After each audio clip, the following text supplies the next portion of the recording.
Innal hamdalillah nahmaduhu wa nasta'inuhu wa nastaghfiruh wa na'udzu billahi min syururi anfusina wa sayyiati a'malina. May yahdihillahu fala mudilla lahu wa may yudlil fala hadiya lahu. Asyhadu an la ilaha illallah wahdahu la syarika lah wa asyhadu anna Muhammadan abduhu wa rasuluhu la nabiyya ba'dah. Allahumma salli wa sallim wa barik ala sayyidina Muhammadin wa ala alihi wa sahbihi wa man tabi'ahum bi ihsanin ila yaumiddin. Pemirsa yang dirahmati Allah Subhanahu wa taala, alhamdulillah segala puji kita panjatkan kepada Allah Subhanahu wa taala. Dialah Allah Subhanahu wa taala yang menciptakan kita, menghidupkan kita, memberikan nikmat kepada kita, maka sepantasnya kita memuji kebesarannya dan bersyukur atas semua nikmatnya. Salawat dan salam semoga Allah limpahkan dan junjungan kita Rasulullah sallallahu alaihi wasallam serta keluarganya, para sahabatnya dan seluruh pengikutnya ila yaumil qiyamah. Seperti yang tadi disampaikan bahwa kita akan mendalami, mentadabburi, mempelajari, mengkaji firman Allah SWT dalam surah Al-Lail bagian pertama. Ini kita akan sebagian atau ini sudah saya tulis dalam buku tafsir ini, tafsir Al-Wa'i. Di sana kita dalam buku ini kita membahas mulai dari surat Al-Lail ya sampai Anas ya. Kita akan mengkaji mulai dari bagian pertama ya. Nah, nanti sampai di mana? Insya Allah nanti kita akan lanjutkan pada pertemuan yang akan datang. Di dalam surah Al-Lail Allah SWT berfirman, A'udzu billahi minasyaitonir rajim. Wal laili idza yaghsha wan nahari idza tajalla. Wa ma khalaqadz dzakara wal untha inna sa'yakum lasyatta. Demi malam apabila menutupi dan siang apabila terang benderang. Dan penciptaan laki-laki dan perempuan sesungguhnya usaha kamu memang berbeda-beda. Saudara-saudara yang Allah SWT, surat Al-Lail ini diberi nama dengan Al-Lail. Ada juga yang menyebutnya sebagai Suratul Lail. Kata tersebut, kata Al-Lail, seperti yang kita ketahui, itu disebutkan dalam ayat yang pertama, yang berkedudukan sebagai Al-Muqsam bih. Perkara yang dijadikan sebagai sesuatu untuk menguatkan sumpah. Ya. Ayat ini atau surat ini terdiri dari 21 ayat. Ya. Turun setelah surat Al-A'la. Itu dari sisi sabab nuzulnya atau dari sisi urutan turunnya surat. Nah, sedangkan kalau kita lihat dalam urutan mushaf, surat Al-Lail ini setelah surat Asy-Syam. Di dalam surat Asy-Syam, Allah SWT memberitakan tentang orang yang beruntung dan orang yang merugi. Qad aflaha man zakkaha wa qad khaba man dassaha. Qad aflaha man zakkaha, beruntunglah, sungguh beruntung orang yang menyucikan jiwanya dan sungguh merugi orang yang mengotori jiwanya. Itulah dalam surah Asy-Syam diberikan gambaran bahwa ada dua tipologi manusia, mereka orang yang beruntung dan mereka yang merugi. Di dalam surah Al-Lail ini diceritakan atau diberikan gambaran secara lebih detail, gambaran lebih konkret siapa mereka yang termasuk orang yang beruntung dan siapa mereka yang merugi. Orang yang beruntung nanti dalam ayat berikutnya itu disebut mereka akan dijauhkan dari neraka jahanam. Ya, sementara mereka yang rugi, mereka adalah orang yang dimasukkan dalam neraka jahanam. Saudara-saudara yang Allah Subhanahu wa taala, itulah gambaran sekilas atau munasabah atau hubungan relevansi surat ini dengan surat sebelumnya, yakni surah Asy-Syam. Ayat ini diawali dengan waw, al-waw wal laili. Dan huruf waw di sini ini merupakan wawul qasam. Ya. Memiliki fungsi untuk meneguhkan atau menguatkan perkara yang diberitakan. Seperti kita tahu dalam bahasa Arab atau dalam balaghah Arabiyah, di sana ada uslub bagi orang Arab untuk menguatkan atau mengokohkan sebuah berita. Ya. Di antara upaya untuk mengokohkan berita itu adalah adanya takkid, adanya huruf-huruf yang itu memberikan penekanan, penguatan, pengokohan. Dan di antaranya adalah dengan menggunakan qasam atau sumpah. Ya. Dan ketika taukid itu lebih dari 2, maka itu biasanya diberikan kepada mereka yang sebelumnya mengingkari berita yang akan diberitakan. Sehingga mereka harus diberikan pengokohan untuk menghilangkan pengingkaran tersebut. Nah, ini yang terjadi pada ayat ini. Wal-laili idza yaghsha. Demi malam idza yaghsha, ketika dia menutupi.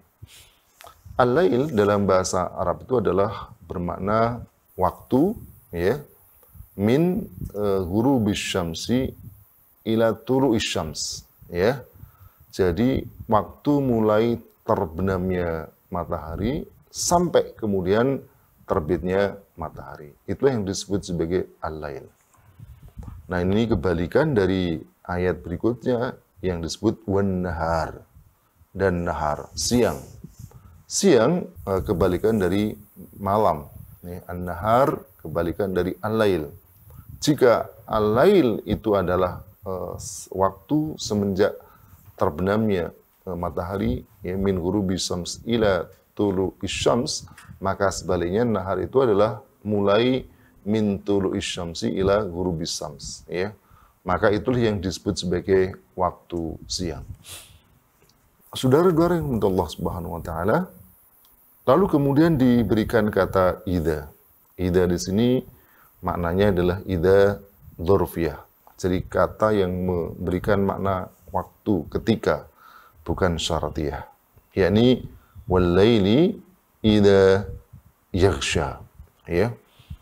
Yaghsha itu secara bahasa memiliki makna yughatti, ya.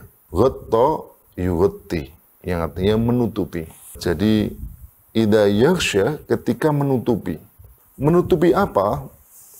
Perlu diingat bahwa kata yaghsha ini termasuk sebagai al-fi'lul muta'addi. Jadi fi'il yang memberikan atau fi'il atau kata kerja yang membutuhkan objek, ya.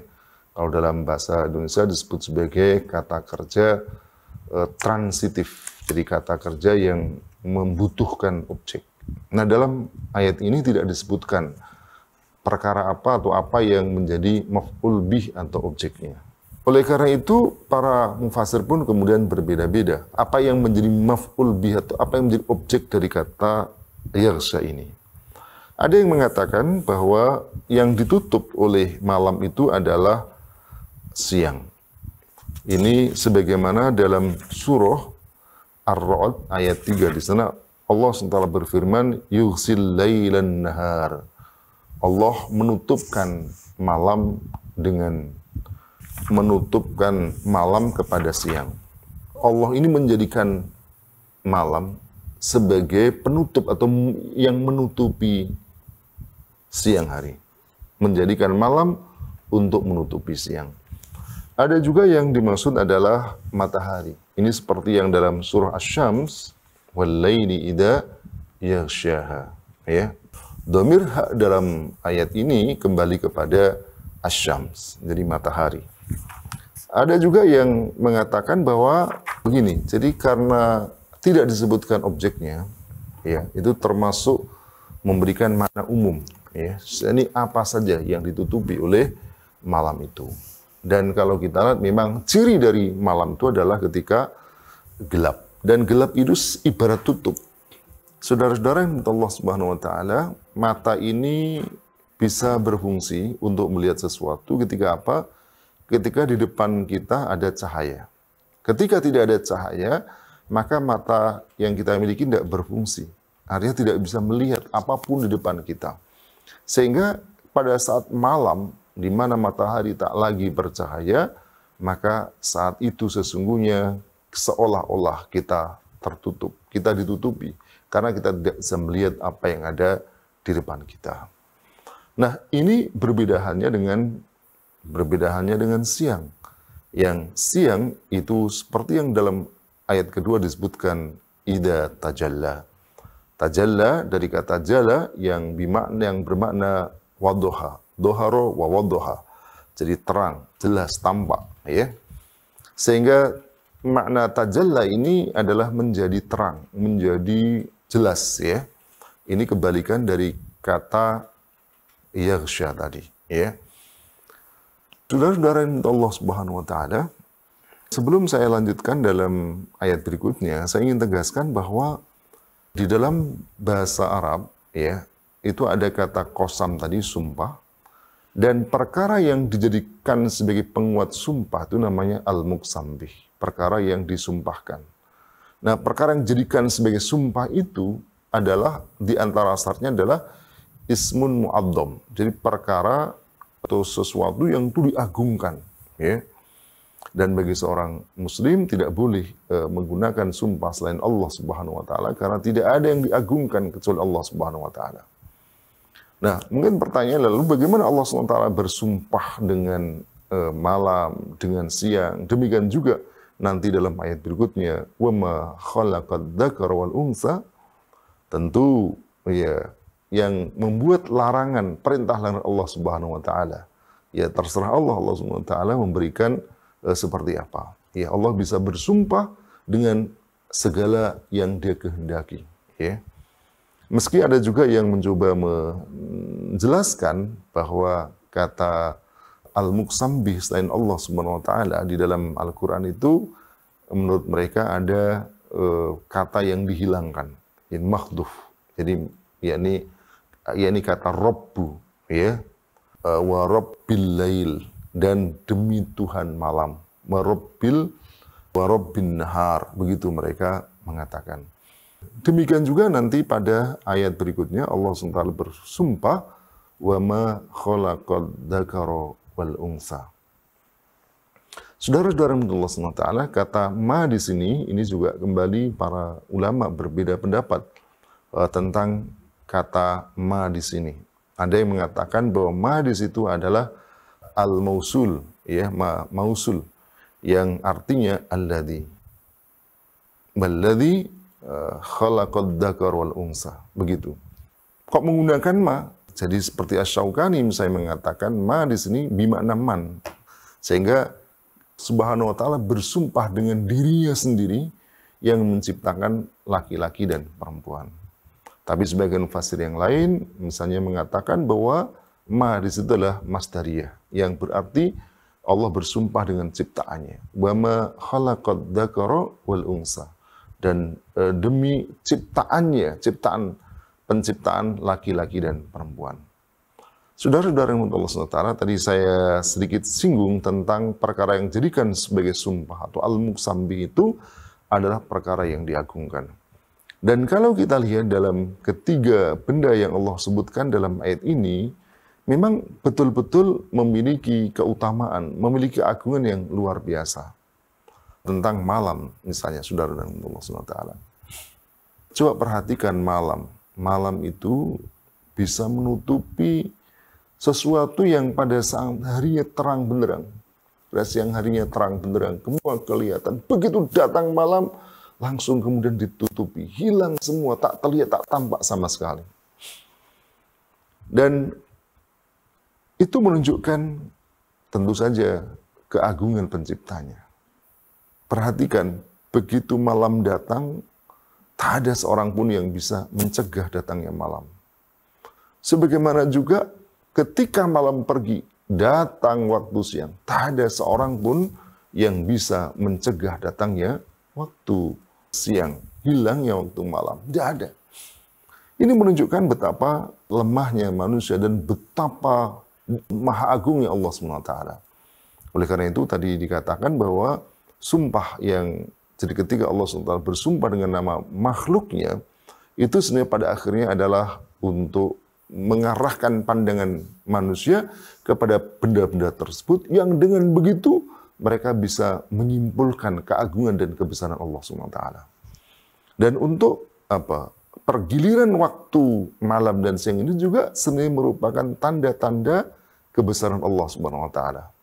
Inna fi khalqis samawati wal ardi wa ikhtilafil laili wan nahari la ayatil liulil albab. Sesungguhnya dalam penciptaan langit dan bumi, wa ikhtilafil laili wan nahar, dan pergantian malam dan siang, maka itu menjadi tanda-tanda kekuasaan bagi orang-orang yang punya akal. Saudara-saudara Allah Subhanahu wa taala, jadi kalau kita lihat ini menjadi pertanda kebesaran Allah Subhanahu wa taala. Tadi saya katakan betapa tidak berdayanya manusia untuk bisa mencegah datangnya siang. Siapa yang punya kekuasaan di bumi ini? Siapa yang merasa paling hebat menjadi penguasa di bumi ini? Tapi tak ada seorang pun yang bisa mencegah datangnya siang. Tak ada seorang pun yang bisa mencegah datangnya malam.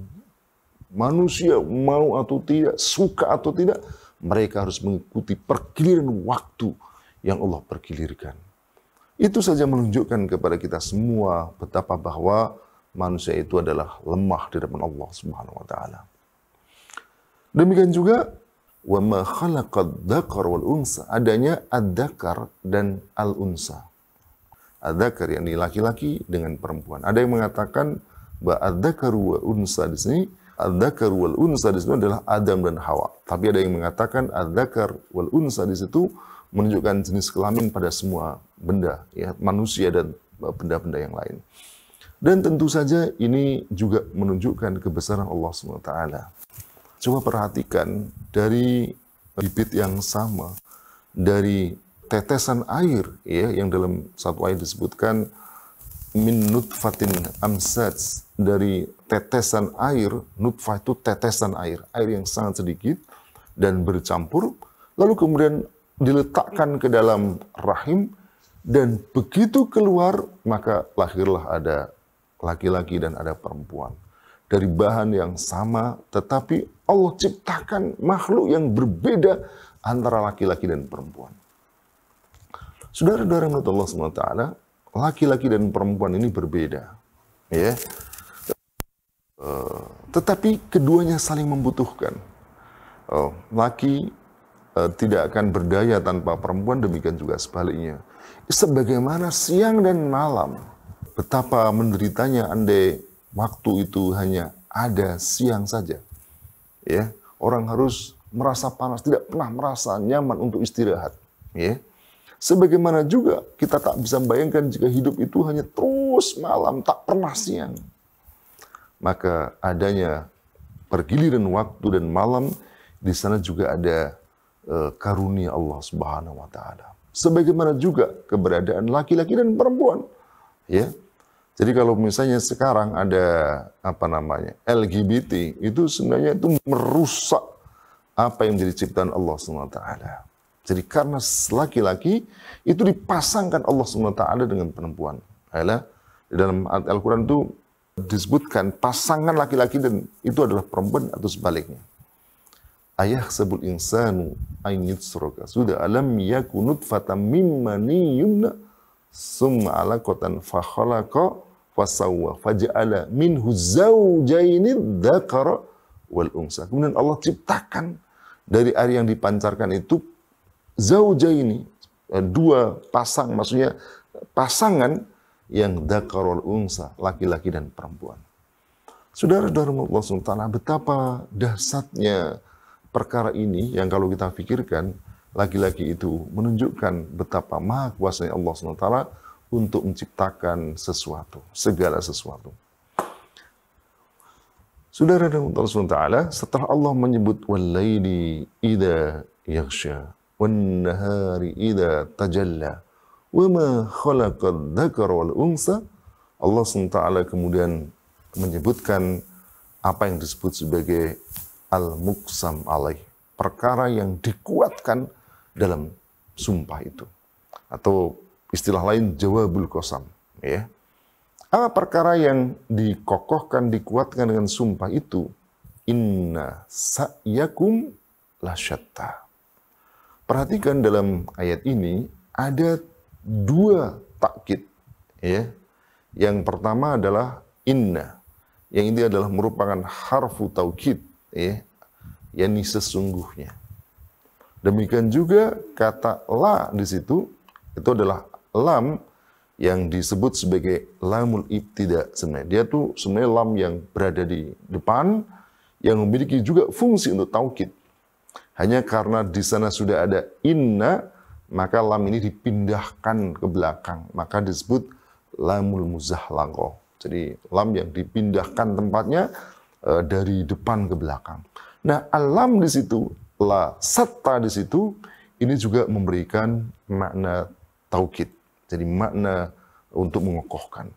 Berarti kalau kita lihat ayat ini ada 3 pengokoh, penguat. Yang pertama adalah dengan sumpah, bahkan sumpahnya bukan hanya sekali tetapi 3 kali, dan kemudian di sana ada kata inna, dan kemudian ada lam ibtida atau lamul muzahlaqah dalam ayat ini. Nah, apa perkara yang ditegaskan? Jadi perkara itu berarti perkara yang sangat penting. Perkara yang tidak boleh manusia sedikit pun meragukan, apalagi mengingkari. Ya, karena perkara yang disumpahkan itu tentu perkara yang penting. Kalau perkara tidak penting itu tidak perlu disumpah. Ya, misalnya orang bersumpah, sumpah, tadi pagi saya minum kopi aja kok sumpah. Tidak perlu sumpah. Sumpah itu perkara yang sangat penting, yang membutuhkan orang percayai itu. Dan inilah yang ada dalam ayat ini. Apa itu yang disumpahkan? Inna sa'yakum lasyatta. Bahwa usaha kamu itu betul-betul berbeda-beda, berlainan, bertentangan satu sama lain. Di situ ada kata sa'yukum. Ada kata as-sa'yu, yang di dalam bahasa Arab kata as-sa'yu itu secara bahasa awalnya berarti al-masus syari. Jadi berjalan cepat, tapi tidak sampai lari. Yang kemudian itu digunakan untuk menunjukkan kata al-jiddu. Jadi kesungguhan, ya. Jadi upaya sungguh-sungguh, itulah yang kemudian disebut sebagai as-sa'yu. Oleh karena itu, dalam beberapa tafsir disebutkan bahwa kata as-sa'yu di situ maknanya adalah al-amal, perbuatan, ya.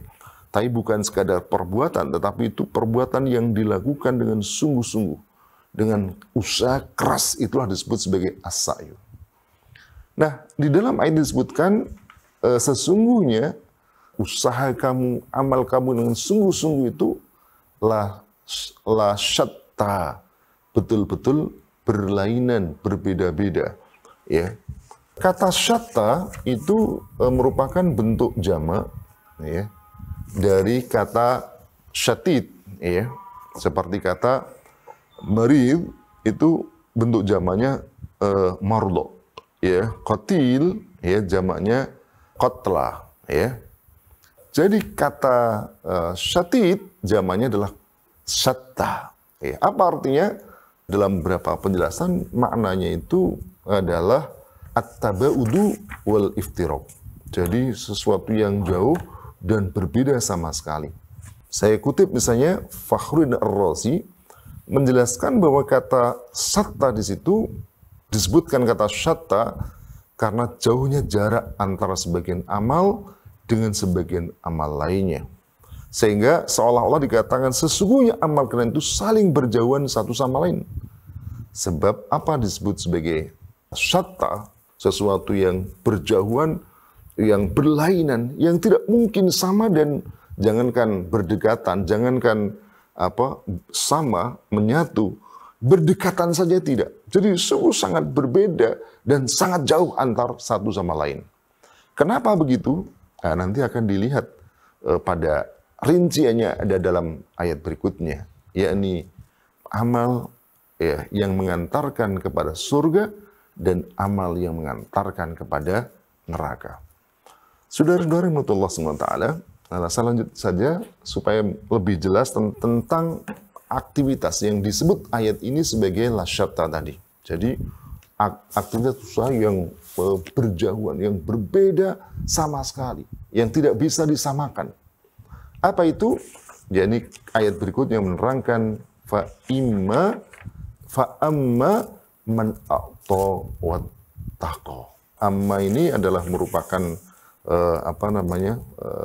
untuk memberikan tafsir, memberikan penjelasan rincian terhadap kata syatta tadi. Apa itu yang pertama? Fa amma man a'ta wattaqa wa saddaqa bil husna. Adapun siapa yang memberi, ya, kemudian wattaqa, bertakwa, wa saddaqa bil husna, dan membenarkan yang baik. Nah, nanti saya terangkan tentang makna al-husna dalam ayat ini, ya. Lalu disebutkan dalam ayat berikutnya itu fasanuyassiruhu lil yusra. Nah, sebelum saya rincikan satu persatu, kita lanjutkan dalam ayat berikutnya. Wa amma man bakhila wastaghna wa kadzdzaba bil husna fasanuyassiruhu lil usra. Saudara-saudara yang Allah SWT, tadi dikatakan dalam ayat sebelumnya bahwa inna sa'yakum lasyatta. Sesungguhnya amal, usaha, perbuatan yang kamu kerjakan itu berbeda, berlainan, dan berjauhan. Apa bentuknya? Nah, ini yang diteruskan dalam ayat tadi. Dan kalau kita lihat antar amal yang disebutkan itu memang kontradiksi satu sama lain. Fa'amma man a'ta. Adapun orang yang memberi. Ya. Memberi di situ maknanya adalah memberikan harta, ya, memberikan harta yang itu diperintahkan Allah SWT untuk diberikan, ya. Dengan kata lain, itu adalah memberikan harta fil khair, dalam kebaikan, atau fi sabilillah, atau dalam semua yang Allah SWT perintahkan. Fa amma man a'ta.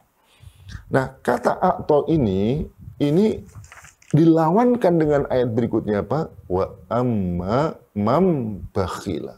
Adapun orang yang bakhil. Nah, bakhil itu makna dasarnya itu adalah al-mumsik, orang yang menahan diri. Menahan diri apa? Menahan diri untuk memberikan hartanya, membelanjakan hartanya.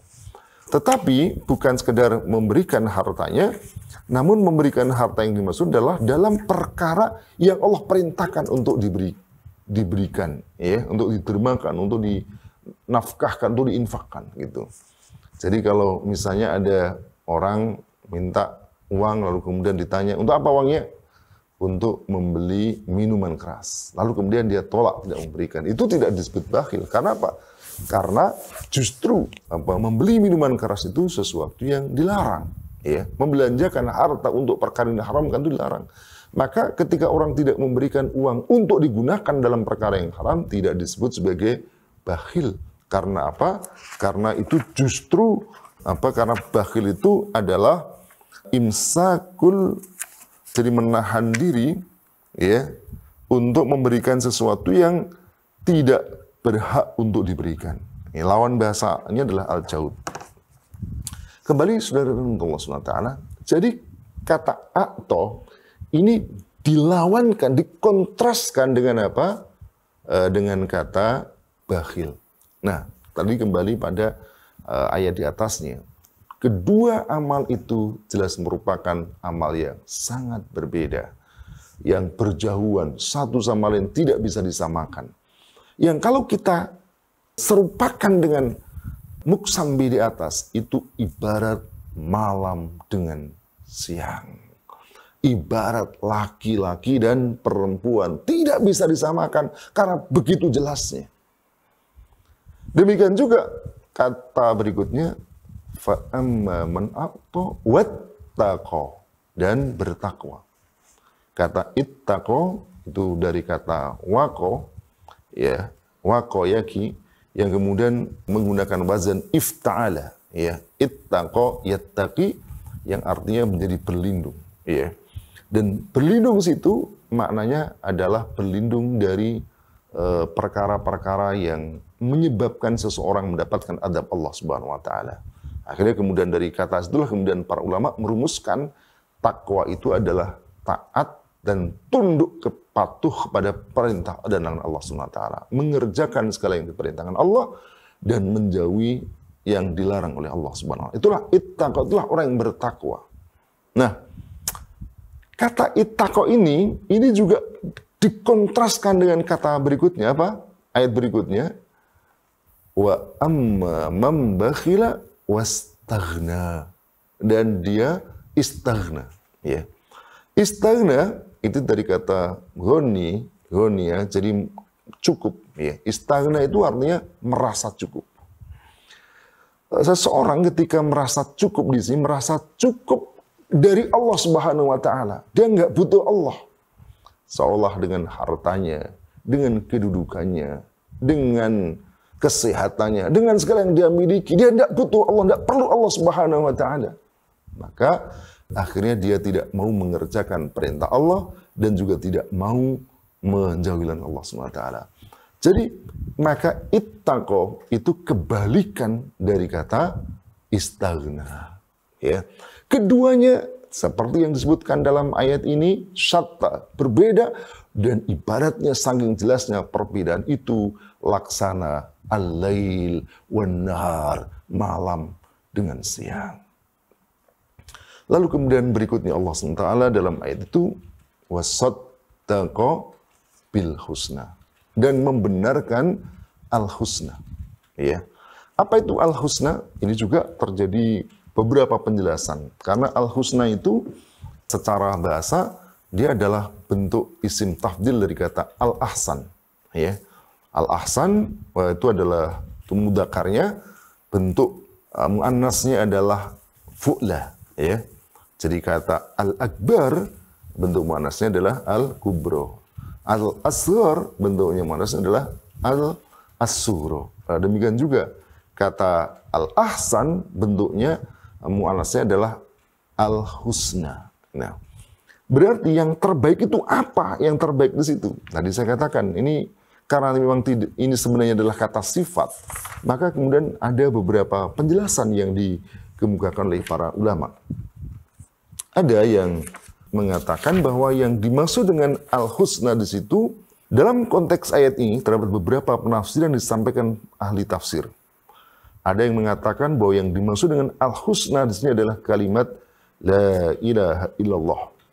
Alasannya kalimat yang terbaik adalah kalimat ini, ya. Di antara yang berpendapat demikian adalah As-Sulami, Ad-Dhahak, dan Ibnu Abbas radhiyallahu anhu. Ada juga yang mengatakan bahwa yang dimaksudkan dengan al-husna sini adalah apa yang dijanjikan kepada Allah. Di antara yang berpendapat demikian adalah Qatadah. Beliau mengatakan maknanya membenarkan apa yang dijanjikan Allah SWT kepada dirinya, ya. Lalu dia mengerjakan apa yang dijanjikan oleh Allah Subhanahu wa taala. Fasanu yassiruhu wa saddaqa bil husna, ya. Ada juga pendapat ini dikemukakan juga oleh Ibnu Abbas, ya, yang mengatakan bahwa, dan Ikrimah yang mengatakan bahwa makna al-husna ini adalah balasan Allah Subhanahu wa taala. Ikrimah, Mujahid, ya, demikian juga Ad-Dhahak serta Al-Khasif. Nah, penafsiran ini bahkan juga dipilih oleh Ibnu Jarir At-Tabari. Beliau mengatakan pendapat yang tepat ayat ini adalah balasan dari Allah SWT atas infak yang mereka berikan. Jadi, kalau kita lihat, ini wasaddaqa bil husna. Lebih jauh nanti akan saya terangkan lagi. Tapi yang pasti ini dikontraskan dengan apa? Dengan kalimat berikutnya, ayat berikutnya, wa kadzdzaba bil husna. Jadi mendustakan al-husna. Ini juga sesuatu yang kontras, sesuatu yang berbeda, sesuatu yang berlainan, berjauhan, dan tidak mungkin bisa disamakan. Ibarat al-lail wan nahar, ibarat laki-laki dan ibarat malam dan siang yang begitu jelasnya kapan malam dan siang. Demikian seperti jelasnya juga antara ad-dzakaru wal unsa, laki-laki dan perempuan. Itulah tadi sebagaimana dijelaskan oleh para ulama, maka al-muqsam bih dalam Al-Qur'an itu biasanya punya munasabah, punya kaitan dengan perkara yang disumpahkan, perkara yang dikokohkan dalam sumpah itu. Saudara-saudara Allah SWT, ini adalah 3 amal disebutkan dalam ayat ini yang berbeda.